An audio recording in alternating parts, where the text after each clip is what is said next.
Cosme García, la historia de un genio olvidado. Nacido en Logroño en el seno de una familia modesta, un 27 de septiembre de 1818, siendo bautizado al día siguiente. De padre logroñés, Andrés García, artesano, y madre navarra, Andrea Sáenz, de Aguilar. Siguiendo la tradición paterna, se integró en la milicia nacional progresista de su ciudad natal desde muy joven. Se casa a los 19 años con Úrsula Porres y declara como profesión la de guitarrero. 2 meses más tarde nacería su primer hijo, Vicente. Tuvo otros 2 de ese matrimonio. Hacía guitarras y bandurrias, instrumentos que despertaban gran afición en Logroño. Poco después se dedicó a otro oficio, el torno al aire, que entonces eran muy escasos, y demostró gran habilidad. Luego Cosme, apodado el Pinche por su carácter inquieto, se dedicó al grabado con metales, en el cual hizo progresos, haciendo buriles en el taller donde trabajaba con Canuto Rodríguez.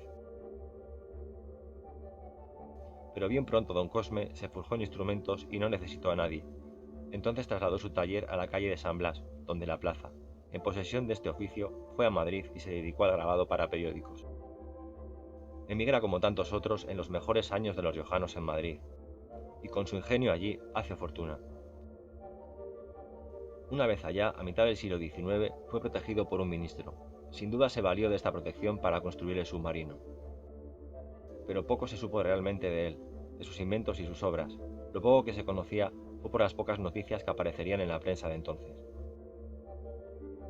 No existe una clara precisión sobre las fechas en las que se produjo el traslado de Cosme García junto a su familia hacia la capital. Todo hace indicar que fue entre 1849 y 1853. Pero lo que sí es bastante evidente es su vinculación y posición dentro de la Milicia Nacional. Es lo que le valió para ser designado como regente de la Imprenta Nacional, siendo este su primer empleo en la capital. Sin embargo, la inestable situación política motivó que permaneciera muy poco tiempo en este cargo. Debió de ser en el periodo de 1854 y 1856, coincidiendo casualmente con el llamado Bienio Progresista, cuando Cosme García emprendió su trayectoria como inventor.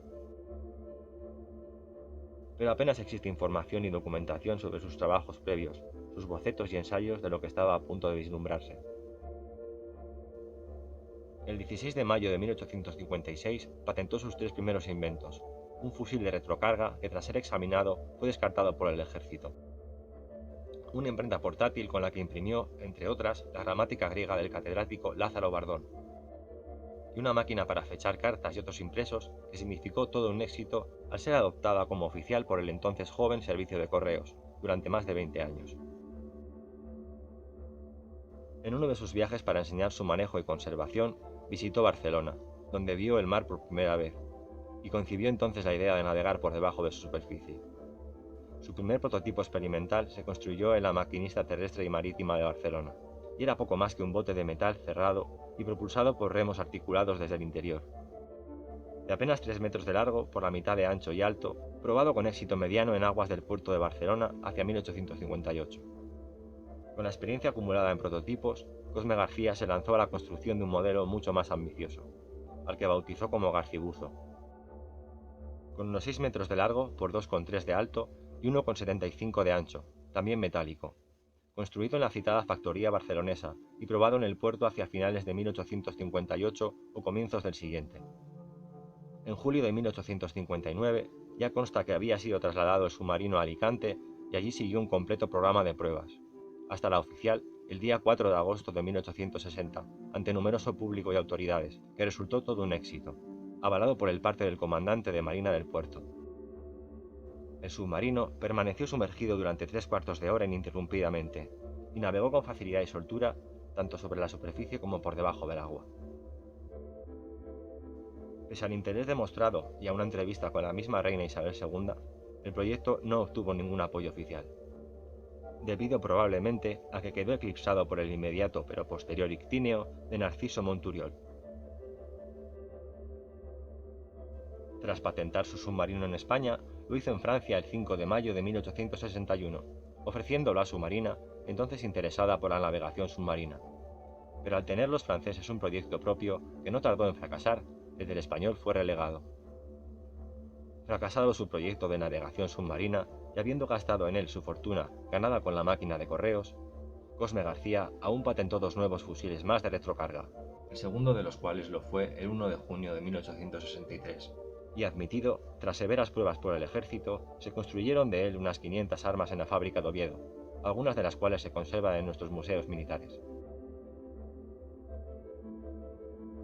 Pero las especificaciones técnicas cambiaron, y de nuevo se vio el inventor frustrado y en la ruina. Murió oscuramente en Madrid en 1874, a los 55 años, sin obtener el reconocimiento que le era debido. Alguno de sus hijos continuó su labor inventiva, con mucho menos relieve, ofreciendo uno de ellos, Juan, el proyecto de submarino de su padre a la Armada en el Luctuoso en 1898, para defender las costas españolas, oferta que fue rechazada. El prototipo fue hundido por otro de sus hijos en el mismo puerto de Alicante por no poder satisfacer los derechos de anclaje.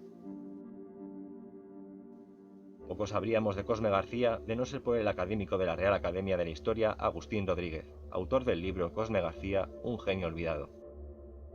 Soy la única persona que lo ha investigado, hasta el momento solo teníamos una vaga idea de su trabajo.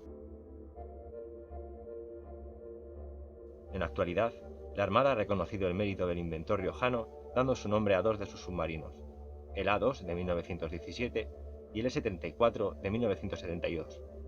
Y para el 2026 se prevé que un submarino, el S-80 Plus de la Armada, lleve su nombre.